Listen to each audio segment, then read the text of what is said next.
સૌ પ્રથમ તો પ્રાકૃતિક ખેતી અને પ્રાકૃતિક ખેતી તરફ આગળ વધવું એ આપણા માટે અનિવાર્ય, અને અનિવાર્ય હોય ત્યારે દરેક જણ, કોઈ ખેતી કરીએ છીએ, કોઈ ખેતી કરતા નથી, તો બધા માટે આ વસ્તુ જાણવી ખૂબ જરૂરી છે. માનનીય વડાપ્રધાનશ્રીએ બેક ટુ બેઝિક, એટલે કે આપણે નેચર તરફ વળવું પડશે, નેચરને સાથે રાખીને આગળ વધવું પડશે, એના ઉપર ખૂબ ફોકસ કર્યું છે. અને આપણી સંસ્કૃતિમાં પણ છે કે પહેલું સુખ તે જાતે નર્યા.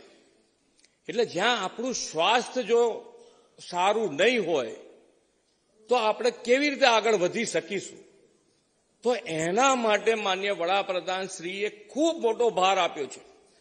પ્રાકૃતિક ખેતી તો એક છે જ, પણ સાથે સાથે મિશન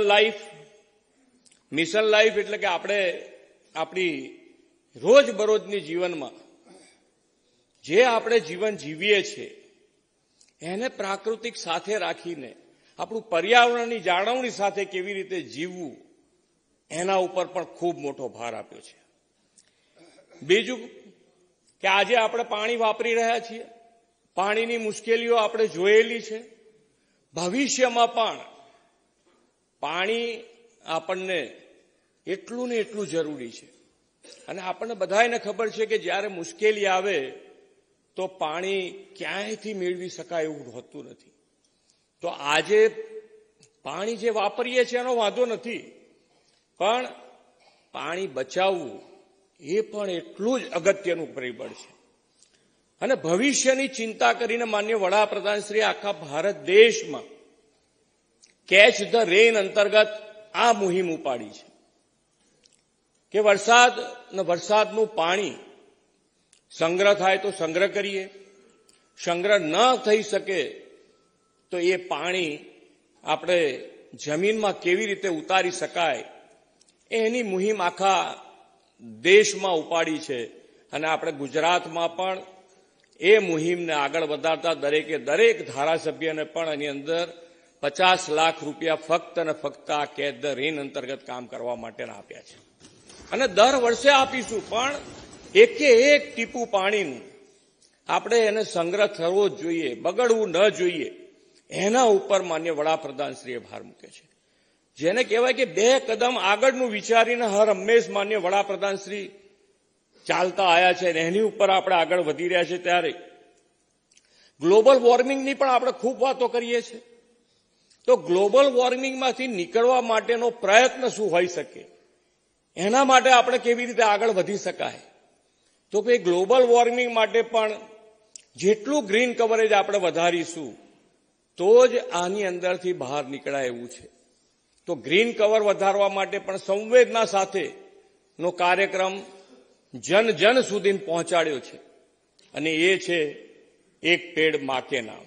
એટલે દરેક જણ જ્યાં જગ્યા મળે તેને જેવી રીતે એક ઝાડ ઉછેરી શકાય એ રીતે ઉછેરે તો મને લાગે છે ત્યાં સુધી આ ગ્લોબલ વોર્મિંગમાંથી પણ આપણે બહાર નીકળી શકીએ. એટલે હંમેશા એક બીજી પણ એક કહેવત છે ઇંગ્લિશમાં કે prevention is the better than cure. એટલે માનનીય વડાપ્રધાનશ્રી હેલ્થ ઉપર આ બધા જ પરિબળો આપણા હેલ્થને અસર કરતા છે. અને એમણે આયુષ્યમાન કાર્ડ કાઢીને તો કેટલાય કુટુંબોને માંદગી પહેલા એટલું પાવરફુલ જેને કહેવાય કે આ કાર્ડ છે કે કેટલાય પરિવારો નિશ્ચિંત થઈ ગયા છે કે હવે કોઈ તકલીફ જીવનમાં નહીં આવે. એટલે કહેવાય કે જેને કહેવાય માંદગી પહેલા એમને આ ક્યોર કરી દીધા છે એવું કહી શકાય. કે ભાઈ આજે માનસિકતા એમની મજબૂત થઈ ગઈ. બીમારી આવતા પહેલા એમને એમ થઈ ગયું કે હવે બીમારી, ઘણી વખત આપણે કહીએ છીએ કે એક સહેજ ટેકો આપો, મદદ આપણે એકબીજાના ત્યાં જઈને શું કરતા હોઈએ છીએ? હું બેઠો છું, બીજું શું કરતા હોઈએ? કોઈ મદદ આપણી લેતું હોતું નથી દરેક જગ્યાએ, પણ હું બેઠો છું. આ એ પ્રકારનું છે કે જે આજે દરેક જણને જન જનને આખા દેશને જો સૌથી વધારે ગૌરવ બનતું જો કાર્ય હોય તો એ આ આયુષ્યમાન કાર્ડ છે. અને એના માટે માન્ય વડાપ્રધાનશ્રીને જેટલો આપણે આભાર વ્યક્ત કરીએ એટલો ઓછો. કેટલી મોટી યોજના બનાવી છે યોગથી આયુષ્યમાન સુધી. માદા ન પડ્યા એના માટે યોગ છે જ, પણ છતાંય ક્યાંક માદા પડ્યા તો આયુષ્યમાન કાર્ડ છે. આજે હું પ્રાકૃતિક ખેતી ઉપર એટલા માટે ઓછું બોલું છું કે માન્ય આચાર્ય દેવવ્રતજી છે અને એમની પાસે જેને કહેવાય કે શબ્દો નહીં પણ અનુભવનું ભાથું છે. અને અનુભવનું ભાથું જ્યારે આપણને આજે મળવાનું છે તો દરેક જણ, આજે હું તો શંકરભાઈનો ખૂબ ખૂબ આભાર માનવા માંગુ છું કે આ પ્રાકૃતિક ખેતી ઉપરનો પરિસંવાદ જે યોજ્યો છે એ દરેક જણને મને લાગે છે ત્યાં સુધી અમે બધા જ ધારાસભ્યોથી માંડીને બધા જ જાહેર જીવનમાં પડેલા વ્યક્તિઓ છે, દરેક જણ કામ કરતું હોય છે પ્રજાજનો માટે. પણ જો આની અંદર અમને બધાને કામ કરવાનો મોકો મળે તો મને લાગે છે મારા વિચાર પ્રમાણે કે ભાઈ એક આત્મસંતોષ થાય એવું આ કામ છે. દરેક જણ આપણે એની અંદર સાથે મળી અને આ પ્રાકૃતિક ખેતી તરફ આજે નહીં તો આવતીકાલે પ્રાકૃતિક ખેતી તરફ વળ્યા વગર ચાલે એવું નથી. તો કેમ આજે નહીં? તો આજે જેટલું બને એટલું ઝડપથી જો આની અંદર પ્રાકૃતિક ખેતી તરફ વળીશું તો જમીનનું સ્વાસ્થ્ય પણ આપણે સુધારી શકીશું, આપણું સ્વાસ્થ્ય પણ સુધારી શકીશું અને આવનારી પેઢીનું સ્વાસ્થ્ય પણ આપણે સુધારી શકીશું. અને આંગળી ચીંધ્યાનું પૂન એ આપણી સંસ્કૃતિ છે. તો આપણે સૌ સાથે મળી અને આ પ્રાકૃતિક ખેતીની મુહિમ જે માન્ય વડાપ્રધાનશ્રીએ ઉપાડી છે એમાં સૌ સાથે મળીને આગળ વધીએ અને વિકસિત ભારત માટે વિકસિત ગુજરાત લીડ લઈને આગળ વધે એ જ અભ્યર્થના સાથે વિરમું છું. ભારત માતા કી જય, વંદે માતરમ, જય જય ગરવી ગુજરાત.